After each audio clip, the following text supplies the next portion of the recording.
साथियों, आप सभी का लर्निंग अड्डा 21 में मैं पुनः एक बार हार्दिक स्वागत करता हूं। साथियों, मैं हूं संजय सिंह यादव। साथियों, आज की जो वीडियो ली गई है ये भारतीय राज्य व्यवस्था से जुड़ी हुई है और इस वीडियो के अंतर्गत हम लोग जानेंगे कि भारतीय संविधान के प्रमुख स्रोत क्या रहे। यानी जब भारतीय संविधान का निर्माण किया जा रहा था तो बहुत सारी चीजें जो है अन्य देशों से जो है आपकी अपनाई गई थी। जैसा कि आपको जानना चाहिए कि जब भारतीय संविधान का निर्माण हो रहा था तो लगभग 60 देशों के संविधानों का अध्ययन किया गया था और उस अध्ययन के उपरांत जो चीजें भारतीय परिस्थिति के अनुकूल दिखाई दी उसे जो है भारतीय संविधान के विद्वानों ने जो है निसंकोच उसे भारतीय संविधान में अपनाने का काम किया।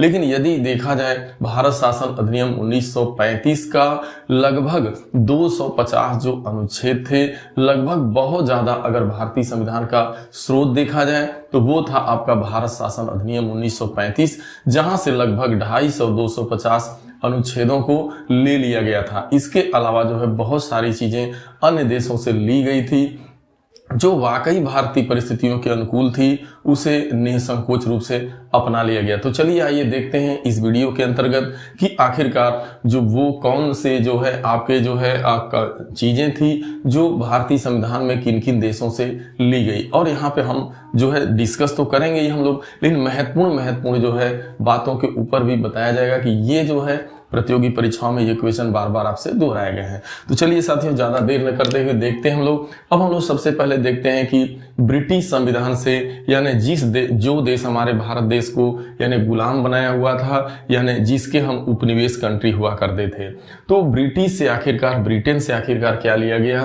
तो यहाँ से संसदीय शासन पद्धति, जो भारत के अंदर जो संसदीय यानी जो पार्लियामेंट यानी लोकसभा राज्यसभा यानी संसदीय शासन की जो पद्धति है, जो सिस्टम है, उसे ब्रिटेन से ही लिया गया था। और एकल न्यायिक प्रक्रिया, जैसे भारत में एकल न्यायिक प्रक्रिया का प्रावधान किया गया है। विधि निर्माण की प्रक्रिया, कैसे विधि का निर्माण होगा, और जैसे विधि का मतलब जैसे आप देखते हैं कि लोकसभा राज्यसभा में पास होने के बाद राष्ट्रपति की अंतिम मुहर लगने के बाद ही कोई विधि अधिनियम बनती है। यानी विधि निर्माण की प्रक्रिया, विधि का शासन और एकल नागरिकता। बहुत ज्यादा पूछा जाता है एकल नागरिकता का प्रावधान कहां से किया गया, तो एकल नागरिकता का प्रावधान ब्रिटेन से किया गया था। संसद एवं विधान मंडलों की जो प्रक्रिया है वह भी चीज जो है आपकी ब्रिटेन से ही ली गई। राष्ट्रपति की औपचारिक प्रधानता, यानी देखा जाए तो राष्ट्रपति जो है कार्यपालिका का नाम मात्र का प्रधान होता है, तो ये चीजें भी ब्रिटेन के संविधान से ही ली गई थी। हालांकि यहाँ पे दो चीजें बहुत ज्यादा आपको, विधि का शासन, विधि निर्माण की प्रक्रिया, एकल नागरिकता और संसदीय शासन व्यवस्था, संसदीय शासन पद्धति, ये आपको बहुत ज्यादा ध्यान में रख के एग्जाम में जाना है। आगे है आयरलैंड के संविधान से।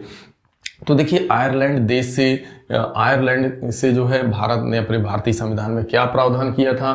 तो देखिए राज्य के नीति निदेशक तत्व, ये बहुत ज्यादा पूछा जाता है भारतीय संविधान का कि राज्य के नीति निदेशक तत्व को भारतीय संविधान के भाग 4 में और देखा जाए तो अनुच्छेद 36 और 51 के बीच इसे रखा गया है। तो राज्य के नीति निर्देशक जो तत्व हैं, यानी राज्य के नीति निदेशक तत्व जो हैं, ये आपका आयरलैंड से लिया गया था। ये बहुत ज्यादा परीक्षाओं में पूछा जाता है। और आपने देखा होगा कि राज्यसभा के अंदर जो राष्ट्रपति होता है वो 12 सदस्यों का मनोनयन करता है। यह भी जो है कहां से लिया गया था, यह भी आयरलैंड से ही लिया गया था। राष्ट्रपति का निर्वाचक मंडल, यानी राष्ट्रपति का कौन कौन लोग निर्वाचन करेंगे, राष्ट्रपति के निर्वाचन में कौन कौन लोग पार्टिसिपेट करेंगे, कौन कौन निर्वाचक होंगे, ये बातें भी जो है आपकी आयरलैंड से ही ली गई थी। इनमें प्रमुख दो को बहुत ज्यादा ध्यान में रखना है, राज्य के नीति निदेशक तत्व और राष्ट्रपति द्वारा 12 सदस्यों का मनोनयन। आगे है संयुक्त राज्य अमेरिका से। संयुक्त राज्य अमेरिका का जो सबसे ज्यादा महत्वपूर्ण है, संयुक्त राज्य अमेरिका से जो प्रावधान किया गया, जो वहां के संविधान से जो चीजें भारतीय संविधान में ली गई, वो सबसे ज्यादा इंपॉर्टेंट आपका है मूल अधिकार, यानी फंडामेंटल राइट जो है आपका अमेरिका से ही लिया गया है, संयुक्त राज्य अमेरिका से लिया गया। उद्देशिका का विचार, यानी जो भारतीय संविधान में आपने देखा होगा उद्देश्य प्रस्ताव जो लिया गया है, यानी जिसे आप प्रस्तावना कहते हैं, तो उद्देशिका का विचार या प्रस्तावना का जो विचार आया भारत के अंदर, वो अमेरिका के संविधान से ही प्रेरित होकर के आया था। राष्ट्रपति को हटाने की प्रक्रिया, महाभियोग की प्रक्रिया, यह जो है आपकी संयुक्त राज्य अमेरिका से ही ली गई। वहां भी राष्ट्रपति को महाभियोग लगा के ही हटाया जाता है और वही प्रक्रिया भारत में अपनाई गई। स्वतंत्र न्यायपालिका, न्यायपालिका स्वतंत्र होनी चाहिए और उसके पास न्यायिक पुनर्विलोकन की शक्ति होनी चाहिए। यानी जो भी विधियां या अधिनियम बन रहे हैं क्या वे भारतीय संविधान के फंडामेंटल राइट का या भारतीय संविधान का जो मूल ढांचा है कहीं उसका उल्लंघन कर रही है। तो ऐसे न्यायिक पुनर्विलोकन की शक्ति का जो राइट है ये अमेरिका से लिया गया था। उपराष्ट्रपति का जो पद है वो अभी अमेरिका से ही लिया गया, वाइस प्रेसिडेंट। और एक चीज है वित्तीय आपात, जिसे आप कहते हैं आपातकालीन अनुच्छेद में आता है 370। तो वित्तीय संकट यानी वित्तीय आपात, खासकर वित्तीय आपात को ध्यान में रखना है। और न्यायिक पुनर्विलोकन की शक्ति, उपराष्ट्रपति का पद, महाभियोग की प्रक्रिया, मूल अधिकार एवं उद्देशिका का विचार, ये अमेरिका से जो लिए गए हैं लगभग सारे घुमा फिरा के पूछे जाते हैं। तो इसको आपको ध्यान में रखना है। अब हम लोग आगे बढ़ते हैं ऑस्ट्रेलिया से। देखिए ऑस्ट्रेलिया से प्रस्तावना की भाषा लिया गया। समवर्ती सूची बहुत ज्यादा पूछा जाता है कि समवर्ती सूची का विषय या समवर्ती सूची का स्रोत जो है किस देश से लिया गया था, किस संविधान से लिया गया था, किस देश के संविधान से लिया गया था। तो ऑस्ट्रेलिया से लिया गया था। केंद्र राज्य के बीच जो संबंध है आपसी, केंद्र राज्य संबंध को भी ऑस्ट्रेलिया से लिया गया। और एक है शक्तियों का विभाजन, यानी जो शक्तियों का बंटवारा किया गया है, यानी देखा जाए संघ सूची का विषय, राज्य सूची का विषय, समवर्ती सूची का विषय।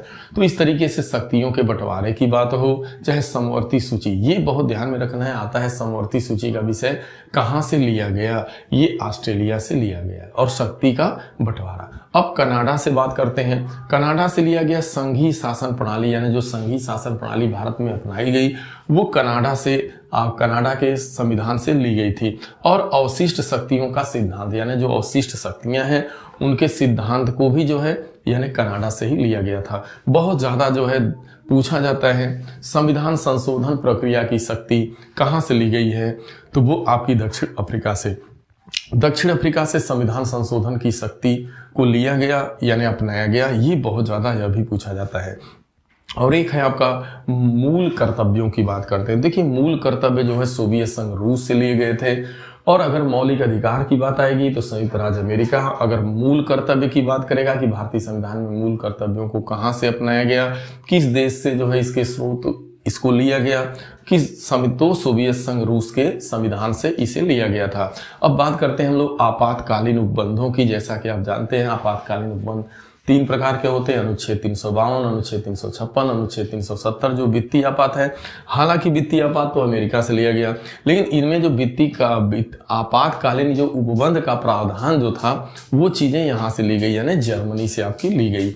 अब आता है, अब ये सारी जो भी आपने देखा कि जो भी प्रमुख जो है आपके स्रोत थे ये किन किन देशों के संविधानों से लिए गए, यही आपके मेन है। खासकर ब्रिटेन, आयरलैंड, संयुक्त राज्य अमेरिका, ऑस्ट्रेलिया, कनाडा, दक्षिण अफ्रीका और सोवियत संघ रूस और जर्मनी। तो यही प्रमुख देश हैं खास करके। उसके बाद जो है जो भी बचे आपके स्रोत थे वे सारे जो स्रोत थे वे भारतीय शासन अधिनियम, जिसके द्वारा आजादी के पहले भारत देश जो है गवर्न किया जा रहा था, जिस अधिनियम के द्वारा भारत शासन अधिनियम 1935 के द्वारा, उसे ही अपनाया गया पूरा का पूरा। लगभग वहां पे 250 अनुच्छेदों को ठीक वैसे ही आपका शामिल कर लिया गया। बाकी इन देशों से ये चीजें जो है इन स्रोतों को अपनाया गया। साथियों ये वीडियो काफी आपके लिए परीक्षा उपयोगी है, काफी महत्वपूर्ण है। साथियों यदि ये वीडियो आपको अच्छी लगी हो तो इसे अपने लोगों के बीच जरूर शेयर करिएगा और जो है अपना कमेंट दीजिएगा। चैनल को लाइक सब्सक्राइब करिएगा। साथियों मिलते हैं अगली वीडियो में, तब तक के लिए आप सभी को ढेर सारी शुभकामनाएं। Thank you so much.